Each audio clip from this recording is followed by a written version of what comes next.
దీనిని కర్పూరవల్లి అనే అందమైన పేరుతో పిలిచిన వామాకు మొక్క అనే పేరుతో సుప్రసిద్ధం. వాము వాసన వస్తుంది, కానీ ఈ మొక్కకు వాముకు ఎలాంటి సంబంధం లేదు. వాము కాసే మొక్క వేరే. దీనిని దగ్గు ఆకు మొక్క అని కూడా పిలుస్తారు. ఆకులు మందంగా రసం నిండి ఘాటైన వాసనతో పాటు కారం లాంటి రుచిని కలిగి ఉంటాయి. ఈ ఆకులు 2 నమిలితే గొంతులో ఉన్న శ్లేష్మం తొలగిపోతుంది. గొంతు మంట, నస తగ్గిపోతుంది. దగ్గును తగ్గిస్తుంది కాబట్టి దగ్గాకు చెట్టు అని పిలుస్తారు. ఈ పేరుకు 100% న్యాయం చేస్తుంది ఈ మొక్క.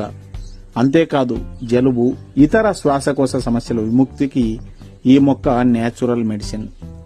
తాజా ఆకుల రసం చర్మ వ్యాధుల నివారణకు ఉపయోగిస్తారు.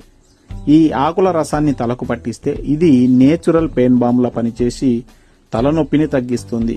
కొమ్మ విరిచి నాటుకుని ఈ మొక్కను పెంచుకోవచ్చు.